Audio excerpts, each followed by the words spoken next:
तो स्टूडेंट्स, आपका इस वीडियो में स्वागत है।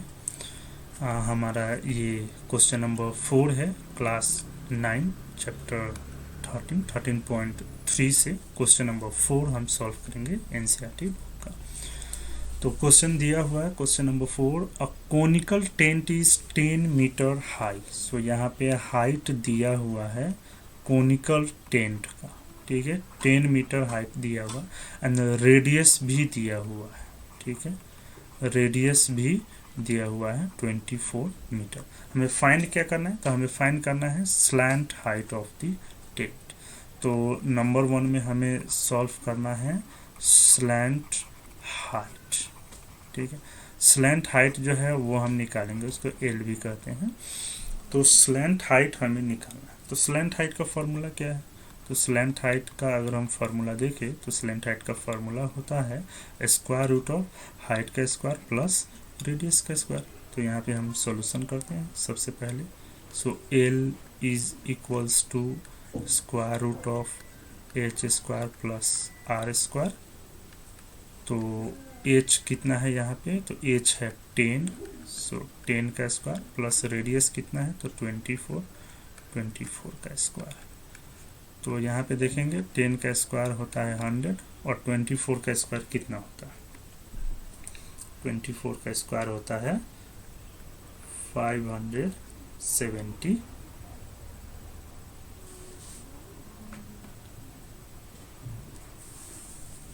24 का स्क्वायर होता है 576।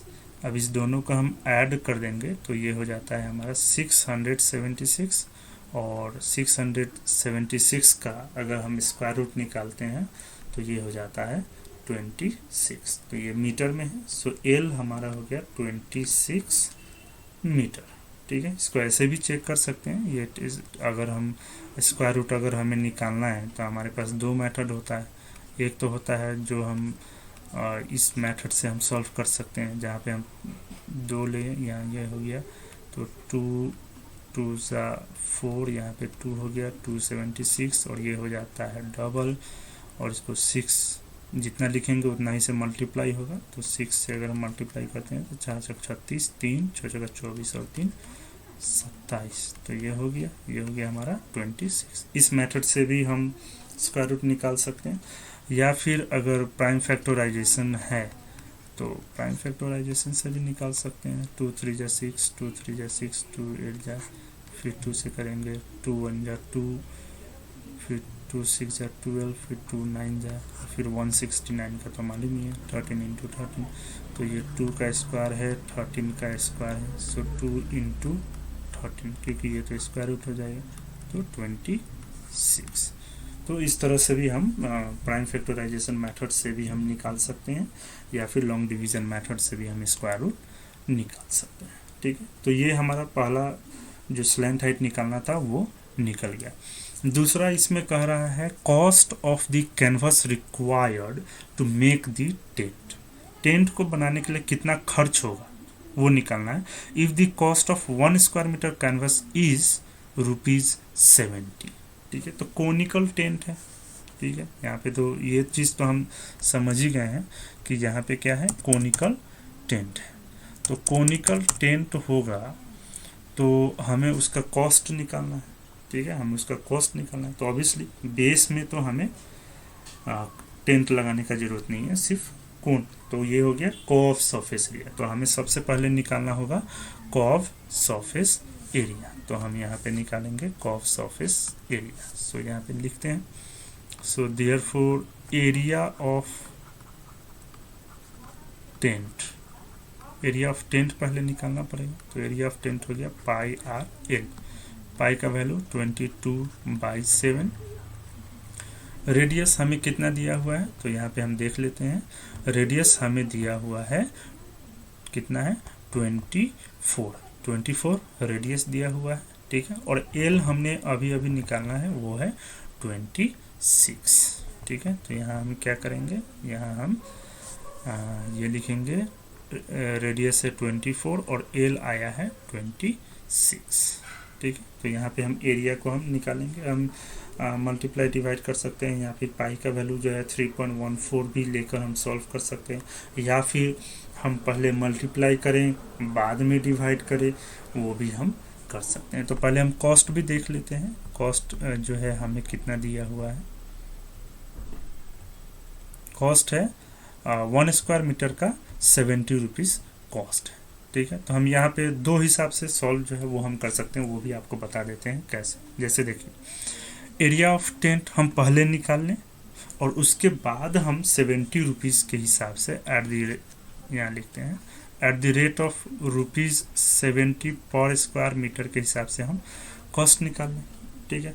या फिर अगर हम एक साथ अगर निकाल लेते हैं तो ये जो है ये pi R L means total area जो आएगा वो स्क्वायर मीटर में ही आएगा, और उसी को हम 70 से मल्टीप्लाई कर दें। अगर हम डायरेक्ट जैसे यहाँ पे अगर हम ऐसे कर दें पाई आर एल इंटू 70, तो ये टोटल कॉस्ट जो है वो रुपीज़ में आ जाएगा हमारा, ठीक है। टोटल कॉस्ट रुपीज़ में आ जाएगा। तो अगर हम एक साथ मल्टीप्लाई कर देते हैं, जैसे मान लीजिए इसको हम ऐसे रफ करते हैं, इसी को अगर हम 70 से मल्टीप्लाई कर दें तो ये 7 से ये 10 टाइम्स हो गया, 10 टाइम्स। अब इसको हम क्या करेंगे 22 इंटू 24 इंटू 26 इंटू 10 कर देंगे तो डायरेक्ट आ जाए। तो हम इसको ऐसे करते हैं, इसको ऐसे सॉल्व करते हैं 22 इंटू 24 इंटू 26 बाई 7, ठीक है। तो अब हम मल्टीप्लाई कर लेते हैं 22 इंटू 24, ठीक है। तो 24 को 22 से मल्टीप्लाई कीजिए, 4 2 जा 8, 2 2 जा 4, फिर 4 2 जा 8, फिर 2 2 जा 4, तो 8 8 4 12 2 हासिल 1, तो ये हो गया 528।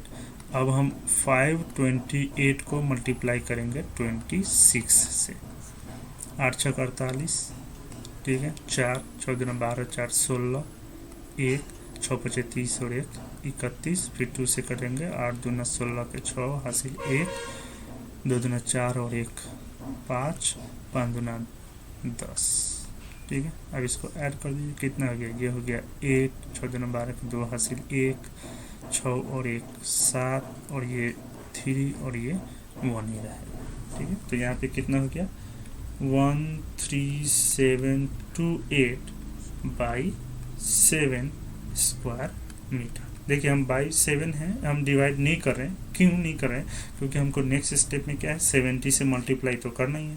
तो 70 को जब हम 7 से काटेंगे तो 10 टाइम्स में कट जाएगा, इसलिए हम डिवाइड नहीं कर, मतलब समय हमारा बच गया, ठीक है। समय को हमने बचा लिया क्योंकि हमें वो मालूम है। अगर नहीं पता रहता है, यहाँ पे मान लीजिए 70 की जगह 73 रहता तो हम डिवाइड ही कर लेते, डिवाइड करने के बाद 73 से मल्टीप्लाई कर देते। लेकिन यहाँ पे 70 दिया हुआ है, तो 70 दिया हुआ है तो हमको मालूम है कि 7 से काटेंगे 10 टाइम्स में, हमको डिवाइड करने में क्यों टाइम को वेस्ट किया जाए, ठीक है। तो ये इतना हो गया। अब हम यहाँ पे निकाल सकते हैं। So therefore cost of making conical tent at the rate of ₹70 per square meter is equals to ₹70 into 13728 by 7। तो अब 7 से ये काट दिए 10 टाइम्स, ठीक है, और 10 से मल्टीप्लाई कर देंगे तो कितना हो जाएगा 13728, इतना रुपीज़ हो गया, ₹13728। तो ये हो गया हमारा आंसर 13728, ठीक है। अगर इसको ऐसे रुपीज़ में कर दें तो कितना हो जाएगा 1,37,280 रुपये, ठीक है। समझ गए। यहाँ पे हमने क्यों डिवाइड नहीं किया वो भी समझ गए। इसको बोलते हैं प्रोएक्टिवनेस। अगर आपको जब सॉल्व करते हैं तो आपको मालूम होता है कि इसको तो ऐसे निकाला जाना है, तो उसके हिसाब से उसको सॉल्व कर सकते हैं, ठीक है। तो क्लास 6-7 से ये सॉल्व करते आ रहे हैं, तो प्रैक्टिस जब हो जाता है तो इतना मालूम होता है, इसलिए प्रैक्टिस का होना जरूरी है। तो इस क्वेश्चन में पूछा गया था स्लैंट हाइट, तो स्लैंट हाइट हमारा निकल गया। दूसरा कॉस्ट ऑफ कैनवस निकालना था, या फिर कोनिकल टेंट जो बनाना है, जो कैनवस का कॉस्ट निकालना था, तो वो भी निकाल गया, ठीक है। तो इस क्वेश्चन पे आप यहीं पे समाप्त करते हैं इस वीडियो को। अगले वीडियो में हम सॉल्व करेंगे क्वेश्चन नंबर 5। क्वेश्चन नंबर 5 में हम देखेंगे कि क्या सॉल्व करना है और किस तरह से सॉल्व करना है। ठीक है।